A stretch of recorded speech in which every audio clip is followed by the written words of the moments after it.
I was watching the film Apollo 13 the other day. Never seen it. Such a good film. I didn't know what the outcome was, and I thought they were all gonna die. So they didn't all die, and it was just amazing. And I was just like, "Go on, Tom! Go on, Tom! God, there's no one who can play the part of um, the sort of the underdog better than Tom Hanks. I don't think. You just can't help but root for him. Um, and then I just thought to myself, there's no chance that that guy's a pedo. No chance. I'm not having it. I would need some serious evidence to show me that he's a pedo. Same with Will Smith. Will Smith, you can just tell. You can just tell who's a pedo. Look at Jimmy Savile, look at Michael Jackson, and then look at Will Smith and Tom Hanks. In terms of the demeanour, their energy, worlds apart. Worlds apart. You just the pedos are like they're hiding some.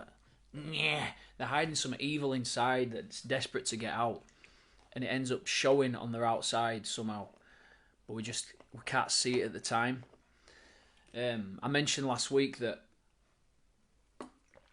religions they've always provided us with a feeling of belonging, and a sense that we have control over the future beyond death. That's what religion's always done. But obviously, as less and less people become religious, more and more people still need those things. So conspiracy theories and movements that surround themselves and center themselves around a conspiracy theory, like that QAnon bollocks that we had a year or two ago, they give you the illusion of control, and they give you the illusion of that you belong, but it's just empty because they're not. It's not actually a real thing. It's all online. It's fake crap, right?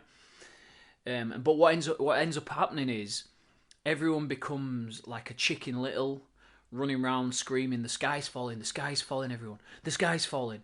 and become this sayer of bad news to everyone. And the scattergun these rumours that they see on social media and in articles and stuff like that, and it just magnifies the bad news of the day. They just like they literally everything is a conspiracy. Everything is there's a plan. There's something behind everything. Life isn't as you think it is. Life is like the Matrix, blah blah blah. And in psychology, there's a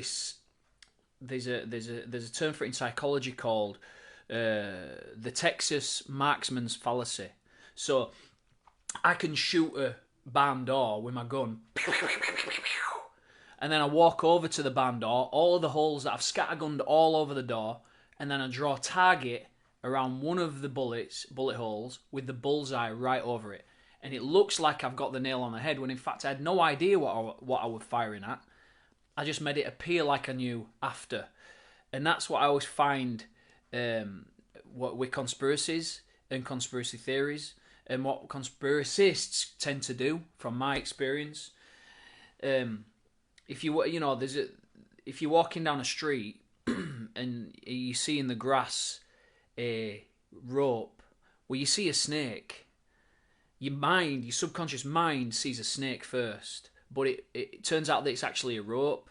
Now, the reason for that is because it's safer to see a snake. The emotional brain is quicker than our thinking brain, so it sees a snake, because it's just safer that way, right?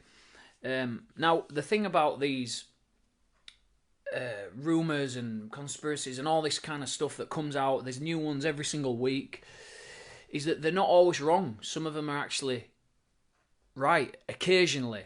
But what my take on it is, it's just not worth the emotional load that you've got to carry in order to get to the bottom of some of these things. And the more you start to learn, and the more that you surround yourself with other people of a similar disposition, you start to drag other people into your worry with you. You start to drag people into that negative news cycle that you get off on. And you end up missing the important things in life. There's so many more important things than what's going on social media and on the news, right? You might not think there are, but there are. Life is right now, right in front of us. Um, it's it's like these guys, they're so open minded that the brain fell out. Do you know what I mean? And another problem is that the topics are so subjective. They're not actually objective. It's not. It's always very murky and grey. So it's difficult to pick out the detail of what's going on, and it ends up being like a he said, she said, he said this, she said that. It's like outrage porn. People just love it. They love being outraged, and it's really not conducive to our own well-being as individuals or as a group. It's just really, it's a distraction. And I remember thinking for years and years, like, there's no way that the Twin Towers isn't a conspiracy. There's no way that the Twin Towers isn't an inside job. Okay, I'm thinking this for years. It's like it just everything makes sense about the fact that it was an inside job, because that's what I was looking for. But you know, like, how could it not be, almost? And thinking like this, not only is it a bit pointless because it don't really affect my life in any way, shape, or form. So it's another distraction, but it ends up just being, there's so much whataboutism. You can't really have a debate with it. Like, if I were to say that I don't believe anymore that the Twin Towers are a conspiracy theory, I'll get shitloads of links sent to me, and people will be like, "You're mad." You know, people think like this. They're so convinced that something is a certain way, which is another distraction. But you can't debate it, because it just becomes this big whataboutism. Well, what about this? What about that? What about the passports? I don't know, mate. Were you there? I wasn't there. Do you believe everything that you see on the news? No? If you don't believe anything...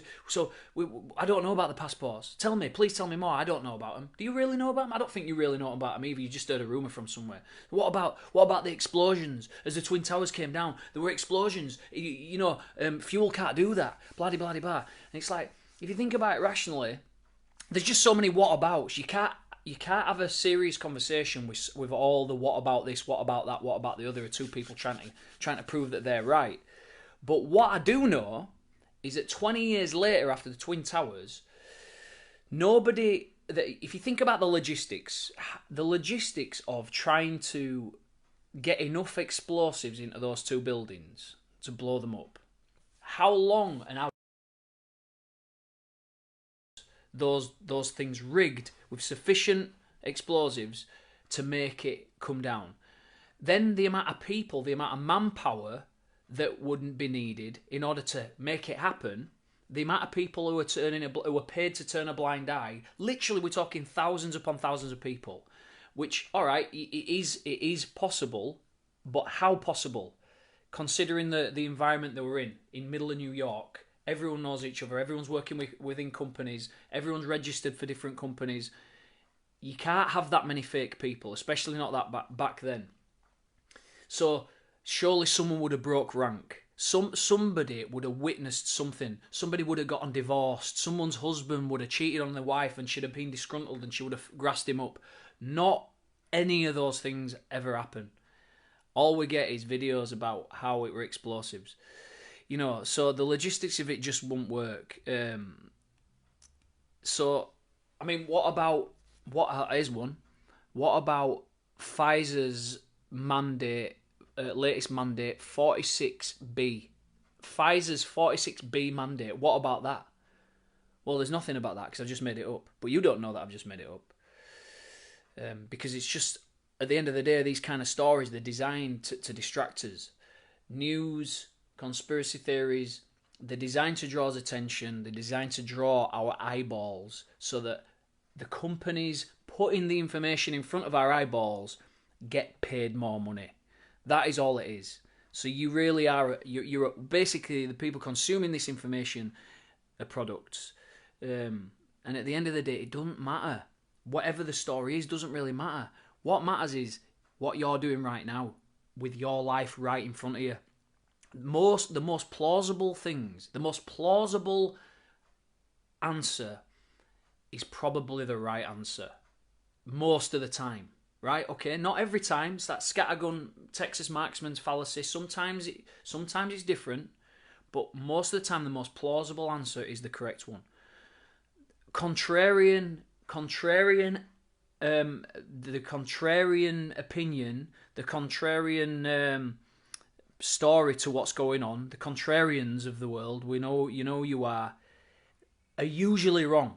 They're not usually right. It might seem clever at first being a contrarian, but most of the time you're probably wrong. It's the Texas marksman's fallacy all over again in psychological terms. And even if you were right about Pizzagate, who fucking cares? You don't know any of those people. There's so many more people in this world suffering way worse things than that. You're not too fussed about them.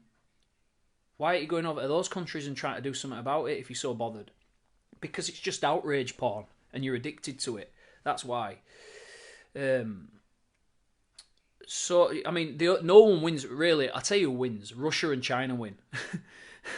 So my advice is remove the distractions. I'm not saying conspiracies are wrong. I'm saying they're a distraction. They're a waste of your time. Pay attention, but pay attention to what's in front of you right now. Pay attention to your kid desperate to play that jigsaw with you. Pay attention to the clock because you've got to go on a school run soon. You know, you'll realise after a while that the snake was always a rope. And it's just your emotional brains on overdrive. Just lighten the load on your own mind because you don't really need to know. You don't. Anyway, guys, love you, and I'll see you later on. Bye.